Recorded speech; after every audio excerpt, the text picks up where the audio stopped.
A 9-figure fintech round in 2024, and the startup in question has a focus on the African market. I bet you don't know who I'm talking about, but you're about to. I'll see you in a second. This Week in Startups is brought to you by OpenPhone. Create business phone numbers for you and your team that work through an app on your smartphone or desktop. Twist listeners can get an extra 20% off any plan for your first 6 months at openphone.com/twist. Lemon.io. Hire pre-vetted remote developers. Get 15% off your first 4 weeks of developer time at lemon.io/twist. And Linear. Linear helps product teams focus on what they do best, planning and building great products. Streamline issues, projects, and product roadmaps in a tool your team will actually enjoy using. Get 25% off at linear.app/twist. Welcome back to This Week in Startups. I'm so excited about today. I have Tosin Anyularunda, the CEO and co-founder of Moniepoint. Just raised a $110 million Series C that everyone covered, and the company is now reportedly a brand new unicorn. Please welcome Tosin to the show. Tosin, how are you? Hi, Alex. Thank you very much for having me on the show. Excited to be here. I'm very glad to have you. And you get 3 points for being a CEO that managed a very quick planning and scheduling turnaround. So 10 points to your team.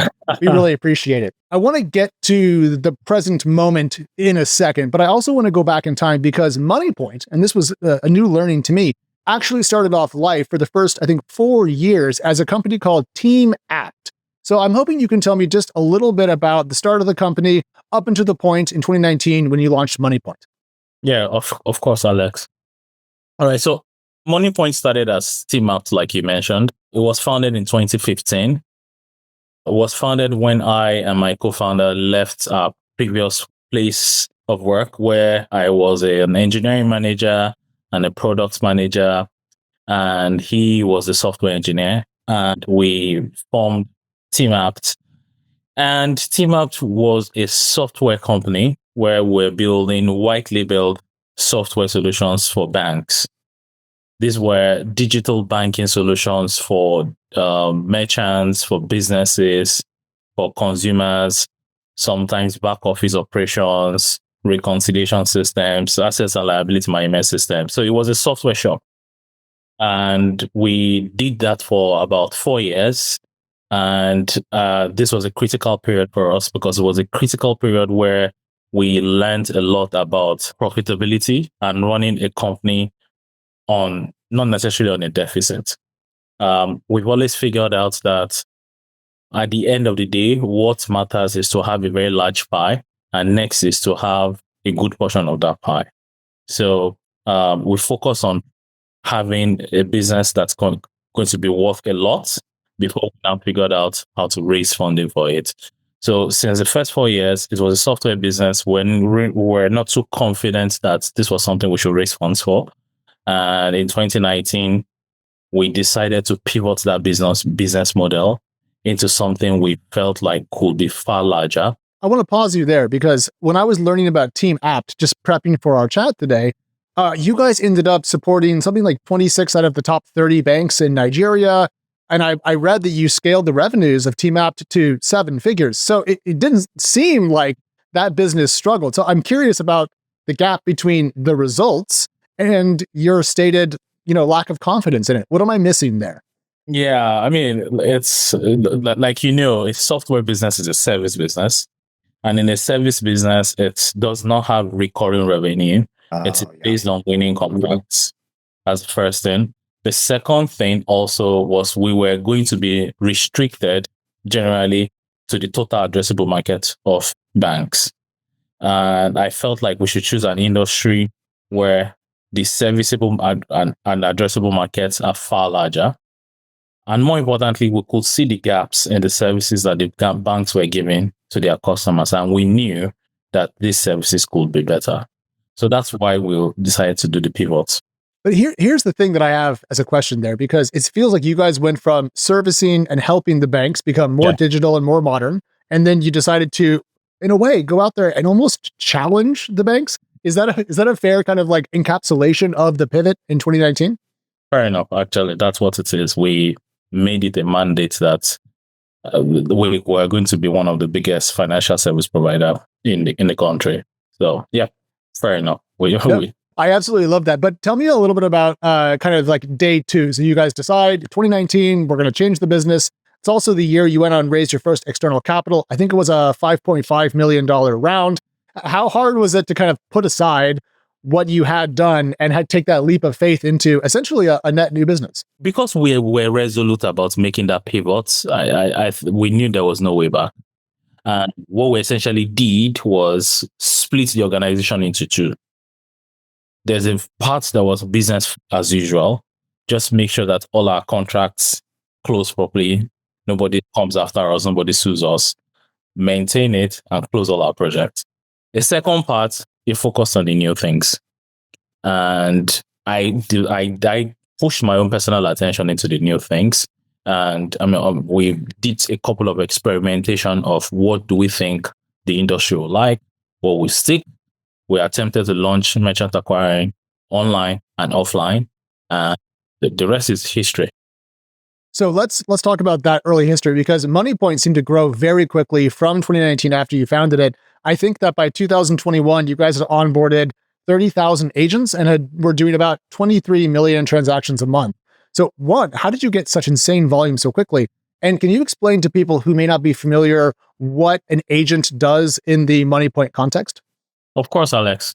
An agent is a human financial service provider. That's the way you should see it. And for people that don't know what an agent is. So think of it like a single man bank where someone could go meet this individual who operates as a business in locations that are close to where people live or do or work, and they offer micro financial services.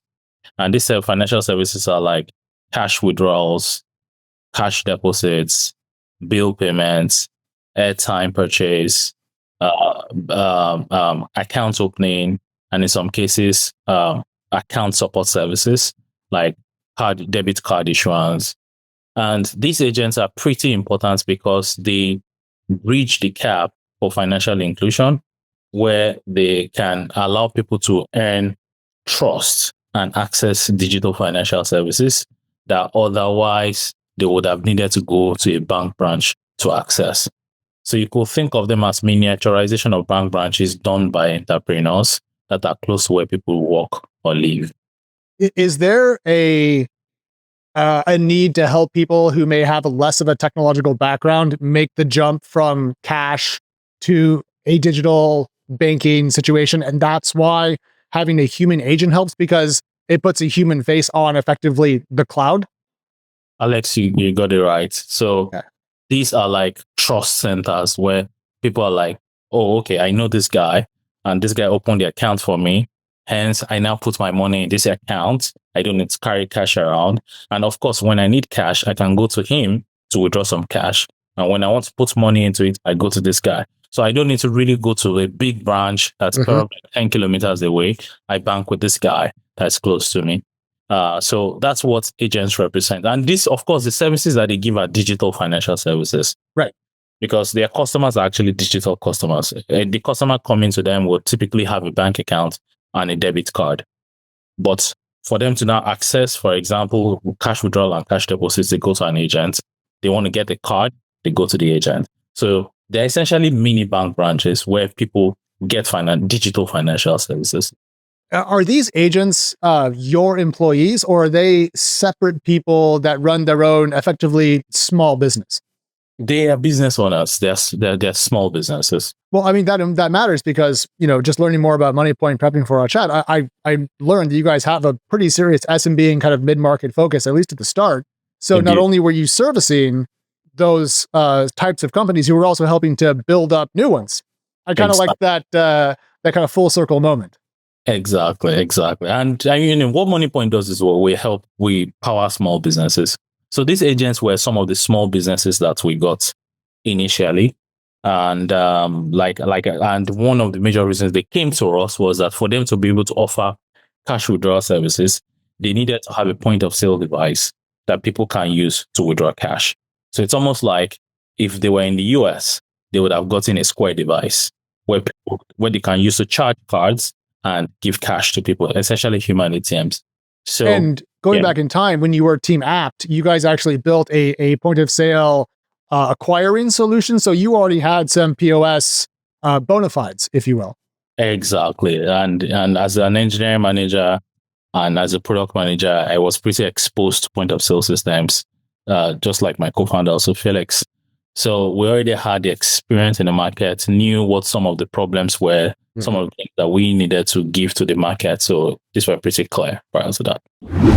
Are you still using multiple devices and apps to run your business? Well, you need OpenPhone. OpenPhone has rethought what the modern business phone should be. And what's so magical about OpenPhone is that it works through one single elegant app right on your existing phone, and you can use it on your desktop. Now, listen, OpenPhone is so good. I have my entire team on it. The sales team loves it. Our ops team loves it. Why do they love it? Well, they don't have to mix business with pleasure. They don't have to use their personal phones anymore to talk to their customers and clients. And it allows you to text as well. Over 50,000 businesses use OpenPhone today. And it's not like those old phone systems that you used to install at your office and it cost you $500 to $1,000 per person per year. No, just $13 a month for OpenPhone. And Twist listeners get an extra 20% off any plan for the first 6 months. OpenPhone.com/twist. And if you have an existing phone number with other services, no problem, easy peasy, lemon squeezy. OpenPhone will port them over at no extra cost. So head over to OpenPhone.com/twist to start your free trial and get 20% off. So how hard was it to launch a new brand and scale it inside of the Nigerian market, where I believe the majority of Moniepoint's business still is? Because I know of Nigeria as one of the most populous nations, rapidly digitizing, pretty quick economic growth. I have a whole list of stats in the bottom of my note sheet about the country. But what I don't know is how competitive its banking sector is, or how hard it would have been for Moniepoint to grow initially. So tell me a little bit more about that. Absolutely. It was a challenging period. I would not want to hold that back. But it was for us we have at the beach and we've burnt our ship. We have no other way than to win the battle. We had no other way than to survive. And we were competing against pretty well funded startups, which we still compete with, by the way. One of them includes probably one of the most funded startup in Africa. And we were also competing against banks and many other startups that had similar ideas. But of course, ultimately, superior product, superior distribution always wins. And we focus heavily on having a great product at an accessible price point, innovated on that, and made sure that we had an excellent distribution network to distribute this product to our businesses. You did it with very little money. So I want to go back to the point about bootstrapping, because before you guys pivoted towards Moniepoint, you had essentially self-financed the company and reinvested profits into it. Why did you decide to leave that behind and instead go out there and raise successively larger venture capital rounds? Of course. So, like I said, ultimately, the way you would look at the value you are creating for yourself is the value of your stake in whatever the pie is. Like how large is my piece in this pie? There's no point being a small pie that you own everything of. So I'd rather want to partner, take venture capital, grow the pie, and however retain a good portion of the pie for me and my co-founders and my stakeholders. And that's exactly what we did. What was, however, quite important to us is that while we were building this pie and making it larger, we never wanted to be at the mercy of venture capital or private equity. And what that meant was profitability. As long as you're profitable as a business, you are not under any pressure to raise an extra funding. You essentially only raise funding when you need it. There's a diminishing return to production. You should only inject extra factors of production when it is needed. If you raise more than is needed, there's a diminishing return to it. So we always wanted to grow every other factor of production, every labor, product market fit, all those things were clear. And we knew that what was just remaining was going to be to inject extra capital. And that's the philosophy that we keep till today. So often, though, when a company raises more money, when a startup raises more venture capital, they tend to expand their headcount, marketing, whatever. they increase their expenses and often burn a little bit more.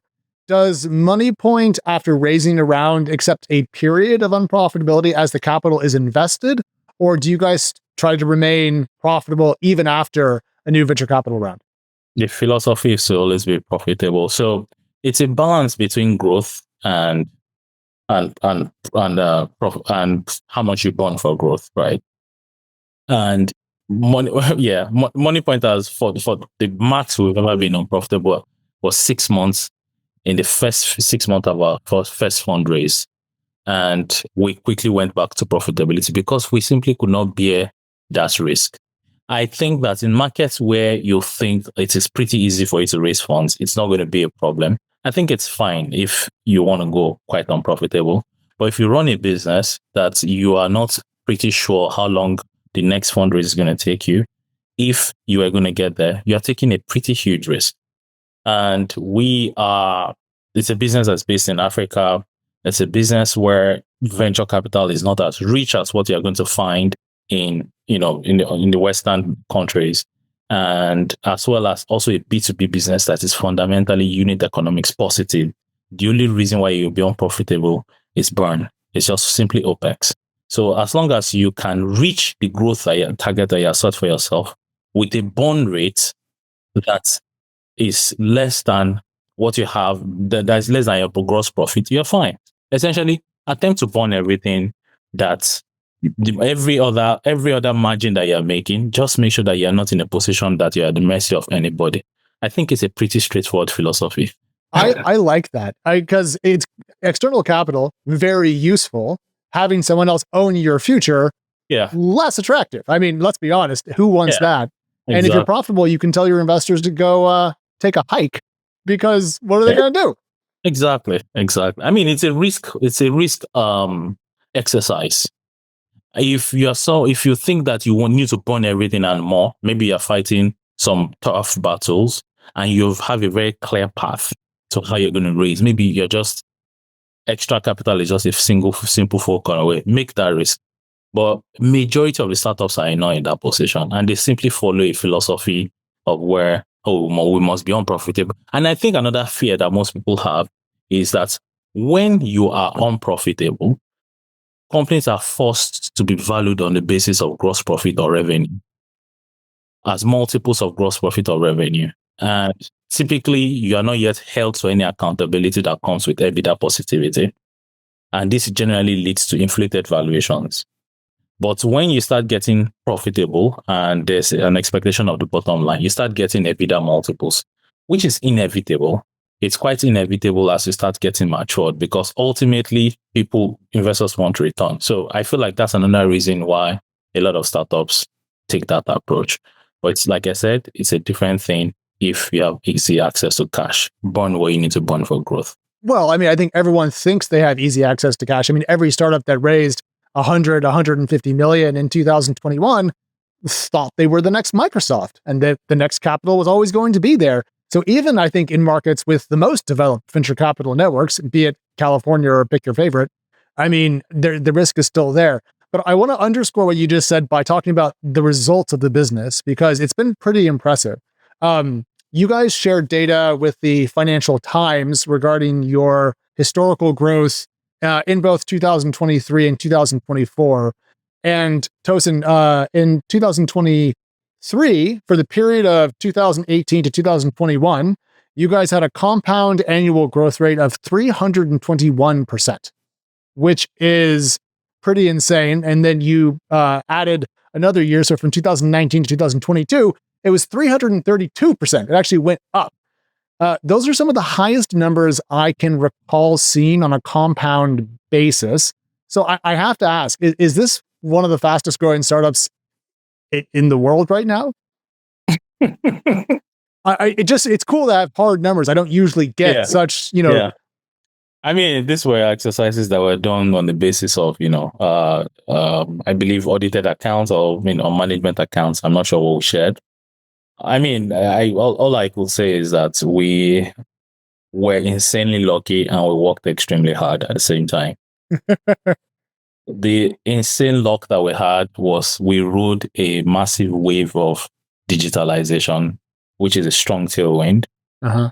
It's a combination of people really needing to adopt digital payments because it's more convenient, it's more secure. And there was also a serendipitous moment where Nigeria pulled and India, where in a short period of time, the central bank wanted to change cash. The demonetization, famous in India to remove the higher rupee notes from circulation. Beautiful. So Nigeria pulled that same, which led to a massive influx of people adopting digital payments in a very short period that banks could not handle.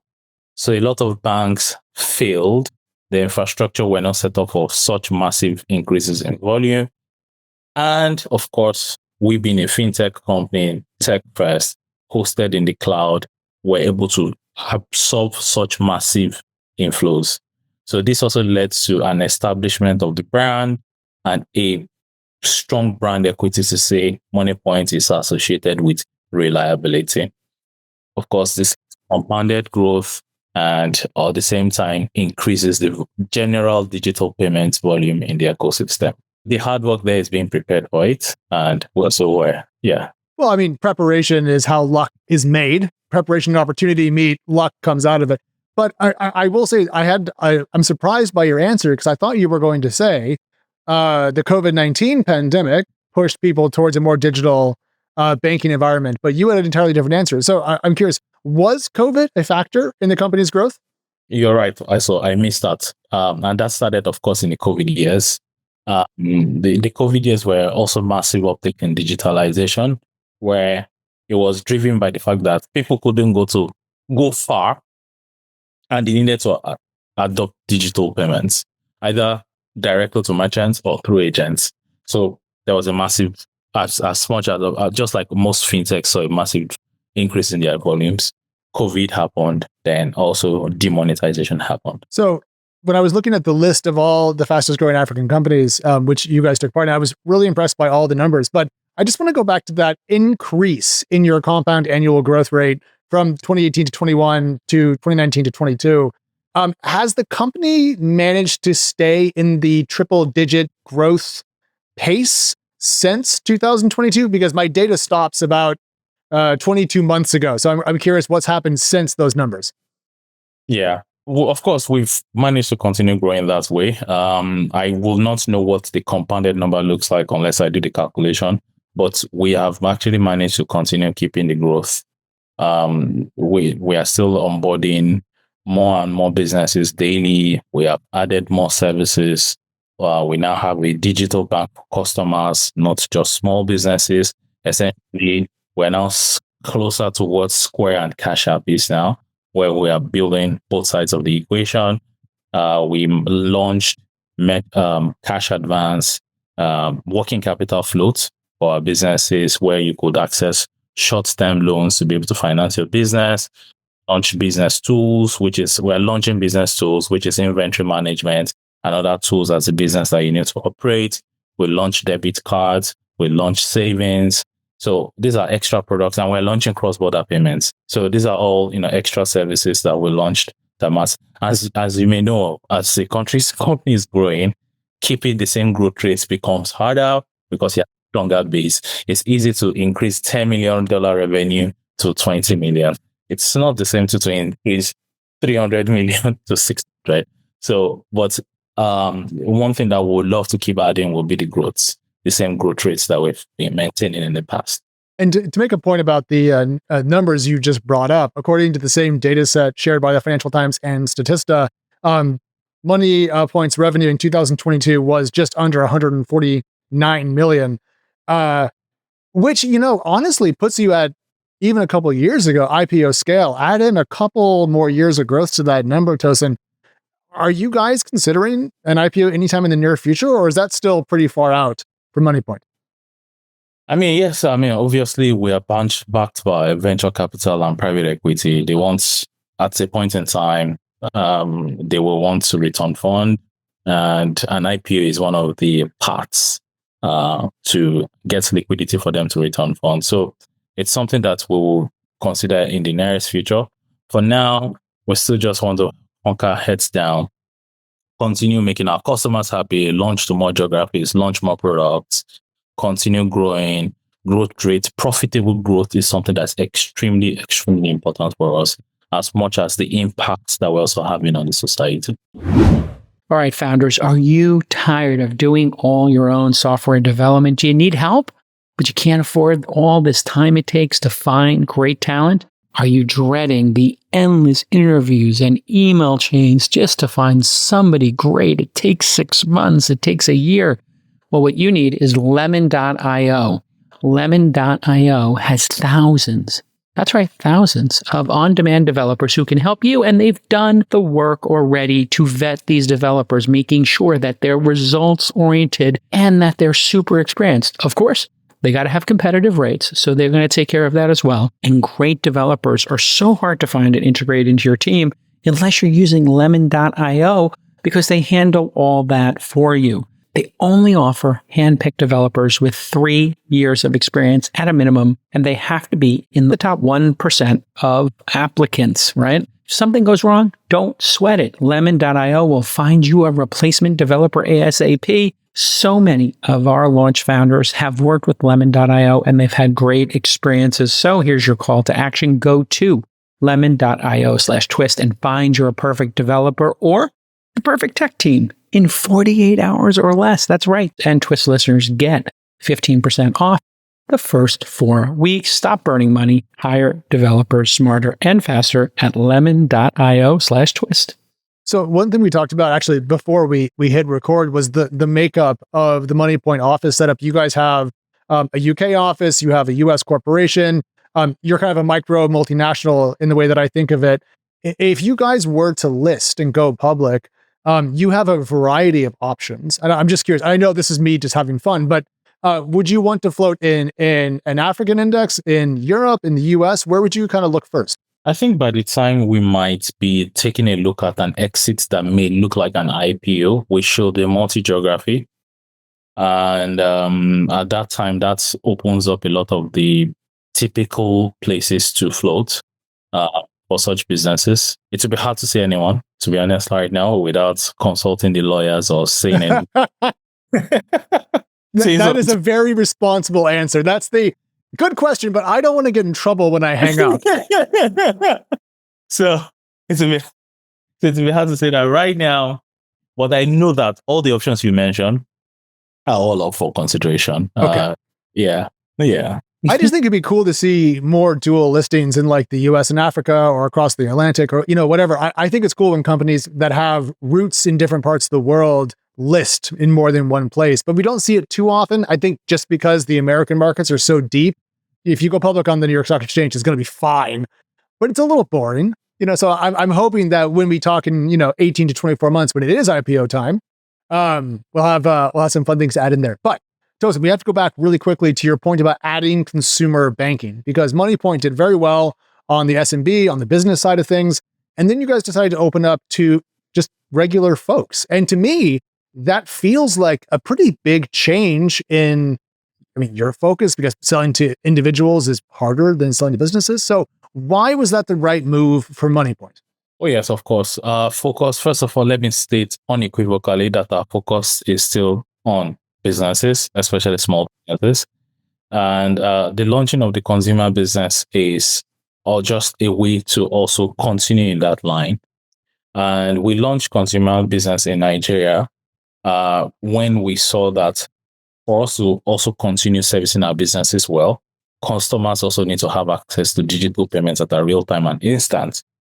I'm pretty sure it's a similar thing that Cash App is doing as an ecosystem play against Square. And the infrastructure for launching such a product, which will require you to have onboarding, KYC, AML, transaction processing systems, distribution networks, and as well as a brand, already existed. And we didn't need to do a lot of extra work for us to bring this to market. So launching that, we launched it in a couple of months. As a matter of fact, it was like a 6 weeks to 8 weeks of work to launch the first version of the consumer banking app. And basically, we've seen a massive growth and a massive defense also of our business. in there, because this also allows us to be able to have a bit of, both sides. So yes, our core focus still remains businesses, especially the small businesses, small to mid-sized businesses. And the consumer business is launching a consumer app is just in line with that, so that we can help our businesses have customers that will accept more, that will pay more digitally. And for us, it did not cost us too much to add that as an extra product, because the existing infrastructure that we have for the businesses are similar to the same infrastructure we're using for the consumers. In the TechCrunch article covering Moniepoint's latest fundraise, they wrote that the recent foray by Moniepoint into personal banking markets has seen 20x customer growth over the past year. Mm-hmm. I presume it's from a very modest base, but has that relatively quick growth trajectory persisted this year? Yes, absolutely. We're doubling down on that side. We're adding more and more customers. We're also rapidly becoming one of the top consumer banking or digital banking wallets in the country. As at our last ranking, I'm pretty sure we're top 3 now.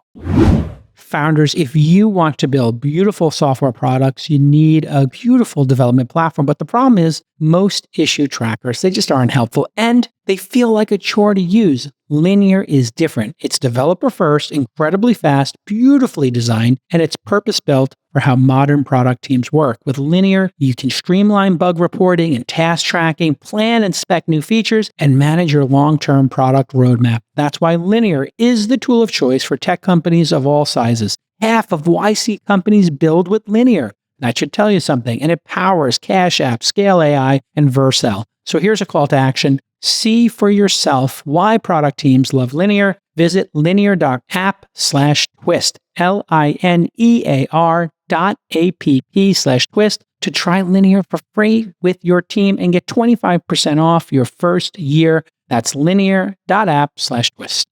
Tosin, I want to dial into your recent fundraise, the Series C, 110 million, because I don't see that many fintech rounds of that size in 2024.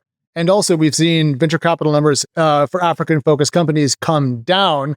So I'm very curious, how hard was it to raise this round? I would say it's probably not the easiest round for a couple of factors. I think we have quite a good cohort, of course, of potential investors inbounding, outbounding. We had a great investment banker. But I think the part that took a bit of time is how to value. And it's also mostly because you need to also understand the opportunities and the risk, and that you'll be exposed to.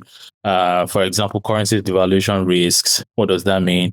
How do you get comfortable with that and expect the company to outgrow whatever currency risk you may have? And of course, private equity deals are typically longer because it's, not quite venture capital style. So I would say, finding the best investors are investors that understand your business and also have the capital to back it up. And we were lucky in the ones that we found who understands the business and also, intending to support us through to making massive returns back for them. So yeah, it is. So on the currency risk point, I know that inflation in Nigeria is somewhere around 30% right now, but I also just kind of assumed that if you were raising in dollars, you would probably hold capital raised in non-local currencies, and that would essentially de-risk the business from a currency perspective. But am I misunderstanding how that works for Moniepoint? Yeah. So, the investment is a dollar-based investment, and return is also expected to be dollar-based. And how we got comfortable with the inflation and whatever currency devaluation risk exists is because Moniepoint payment business and credit business has a bit of hedge against these risks, because there's a natural hedge. This because inflation generally leads to increase in prices of goods and services. And this simply means that revenue also increases based on the take rates that we charge. So there's a bit of a hedge on the revenue. It's not a perfect hedge, but it's a quite effective hedge. And this is one of the major reasons why investors got comfortable with that.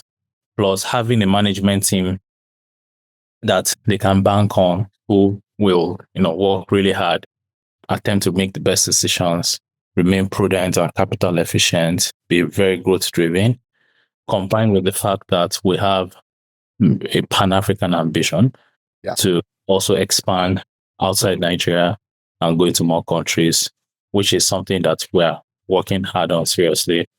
It's a pretty sound it's a pretty sound thesis for a lot of them to be able to bet on. Now we're excited and proud to have attracted the best of them. DPI, Google, IFC, Propaco, potentially one of the, there's also an interesting strategic that I don't think I can mention yet that's coming on the round. All that absolutely tracks with me. I guess I'm just interested in the price discussion because you mentioned that took a little time. And when I think about the company's growth and success, I'm a little surprised, and I say this with respect, that the business wouldn't have a valuation that would be 2 to 3 times higher than what I read, just given its revenue base and growth history. And I'm kind of curious, do you think that because the company has a focus on a region that many venture capitalists are not based in and don't understand as well, that you're not getting as much credit for progress as you might have in, say, Palo Alto? Yep, absolutely right. That's absolutely right. I think ultimately valuations is a science and an art, and it's a willing buyer, willing seller. What pushes valuations up will be generally demand. And if there's a lot of supply, if there's a lot of demand with limited supply, prices go up. So it's the same math. So the moment you have more demand for equity, this would naturally push prices up. So right now, you could say being able to raise such a quantum, which was also quite a demanded round. We had some bidders, and this was basically what we landed on. You could say that being able to raise such a quantum is quite an important milestone for us. And we also raise from private equity. And private equity desks are typically, set up to value matured companies that are growing at a slower rate. And they will value on EBITDA basis. And these were, things that we also had to contend with. But I'm fine with, because what this eventually means is your public market will eventually value you that way. And the closer you are to there, and you start already preparing for that. So that was a fair enough justification that we had, that we know that if we eventually take this to public market or whichever buyer's market, that's eventually a similar basis in which you're going to be valued. Typically start going towards price by any ratio or whatever support ratio they're going to be using to value you. So it is what it is. But ultimately, yes, if we're based in Silicon Valley, I'm pretty sure this is many multiples of the valuation given the revenue and the growth rate. But ultimately, it's a willing buyer, willing seller market. Yeah, no, I'm not saying that you got hosed, but it just struck me as if I saw these numbers for like an AI enterprise company from Seattle or whatever, it would be a pretty high number. Now, I want to go back to your point about your aspirations of spreading across Africa and just kind of the state of startups in the continent. I've had the pleasure of covering the growth of venture capital activity in Africa through 2021. I've also had the pleasure of covering it as it's come down. And so I'm kind of curious if you can just give us some on the ground vibes. How is startup life in Nigeria and the other kind of big 4 countries in the continent? Are people encouraged? Are they discouraged? What's it like? Oh, of course, it's vibrant. It's pretty vibrant. Lots of energy. Lots of entrepreneurs that want to make a change. Fighting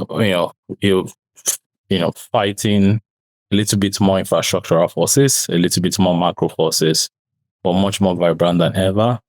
Of course, the top funded countries include Nigeria, Kenya, Egypt, South Africa, and the likes.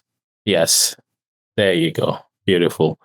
And of course, Ghana coming up, Benin, there you go. So And the energy also that you find in these places also are, this is in 2024. Does this include Moniepoint? I don't think this does. I This don't is think through that. Q3. If you're not watching the video, we have a chart on the screen right now showing the region, the national breakdown of venture capital raised through Q3 of this year in Africa, and Nigeria comes in third place, and then some other countries. But no, this Yeah. is not included your round. Yeah, absolutely.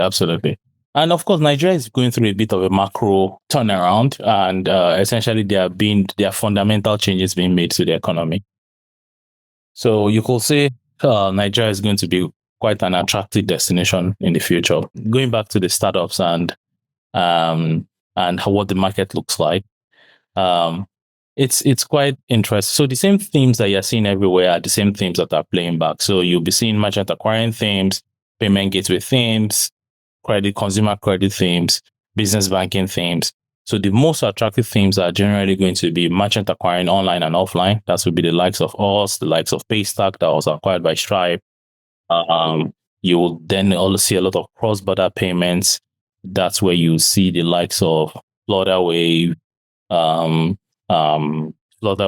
Honafreaks.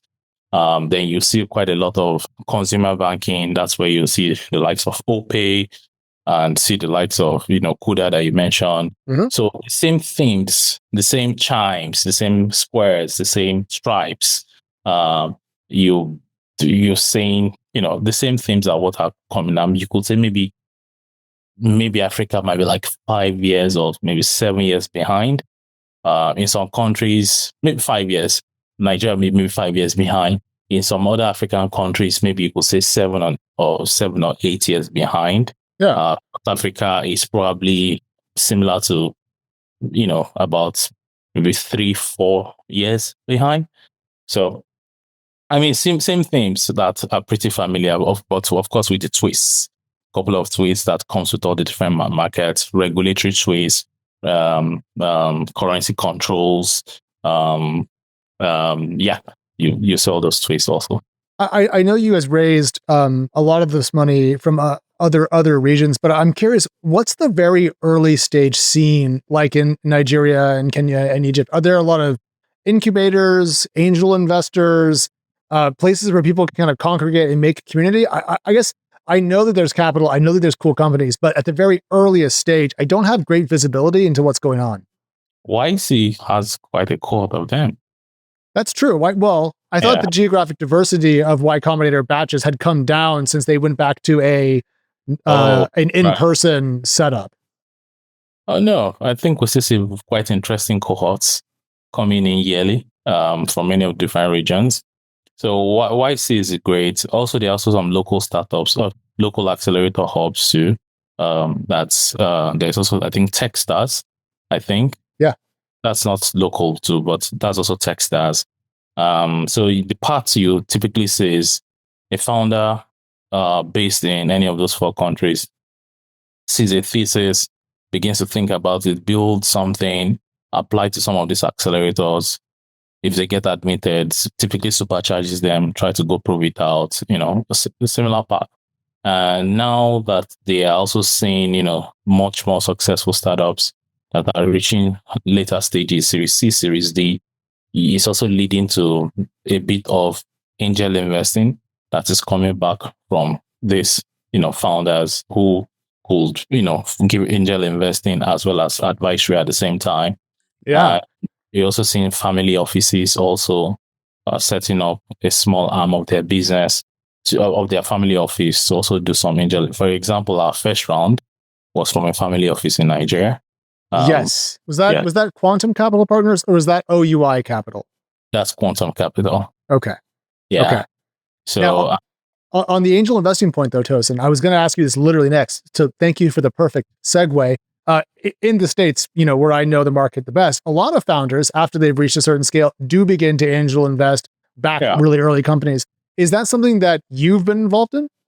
Yes. I've been involved in it. I've actually put some of my funds in a bit of some startups and see to help them grow. I will call myself a measured investor. Okay. Which means if I would love to put my money into something that I would love to understand a bit. And angel investing is closer to gambling than Well, angel gambling then, if you will. exactly. Yeah. Investing might be a little bit much, but it's still important capital though. It's still very important to have those first, $25,000 checks or whatever, because it opens up more chances for luck. Exactly. And listen, investing is gambling. Let's face it. I mean, if you could see the future, then it's not gambling. But the more matured you are, the more it is closer to mathematics than it is to gambling. And you begin to move from the spectrum of gambling all the way into logic and mathematics. Yeah. So my risk tolerance and my level of, where I would love to put money, it sits somewhere in between. So I would generally love to have a clear reason why I think this is going to be successful, and would love to take the risk that I feel I can contribute towards, which makes me have a stronger selection of people I would want to personally work with. Unfortunately, I'm still pretty busy in what I'm doing right now. So this means a smaller cohort of startups that I can possibly work with. But that's my style.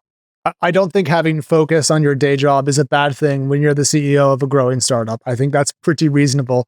It's the people who don't seem to do their day job that I begin to worry about.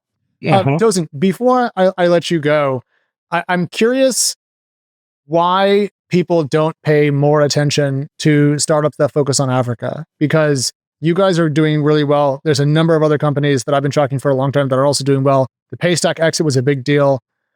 Why isn't the world paying more attention to people that are building for a continent with 1.5 billion people, give or take, rapid digitization, a young population? It just seems like, to me, such an obvious place to go deploy capital to build technology companies. And yet it doesn't seem to be the case when I think about, the investors that I speak to. So what's the world missing? That's the same. You echo the same sentiment that Jamie Dimon made when he was in Nigeria. If you think last week or 2 weeks ago, and we were actually, I was actually in the same, we were in the same roundtable where he had a cohort of interesting startups that he was making. And a couple of comments that we all came to conclusion where we need to tell our story. If people are aware, their perception of risk starts going down. We assign, as humans, a lot of risk to obfuscation or things that you feel like you can't control and know. And I think that's a fundamental problem. You could say, in a way, LATAM gets more attention, especially in the US belt, in North American belts, than Africa. And I think awareness, also time zone, closeness, they are all sort of related. You could say Africa gets more attention from Europe also. And that's also because it's closer. It's just a few hours flight. You're on similar time zones.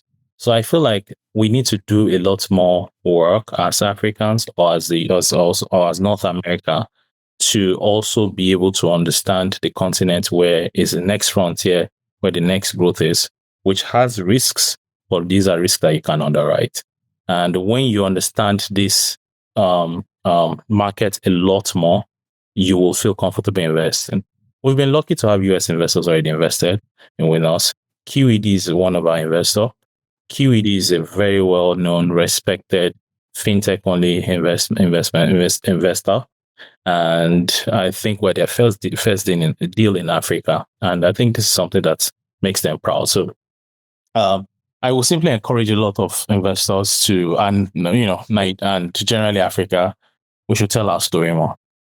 And thanks for having me to tell a bit of this story. Well, I mean, absolutely. I talked to so many people from the United States, from Canada, and I saw you around and I'm like, we have to get them on the show. I have to learn more about this. So Tosin, we'll have you back on in 6 months or a year and talk to you more about progress and so forth. But congrats on the success thus far.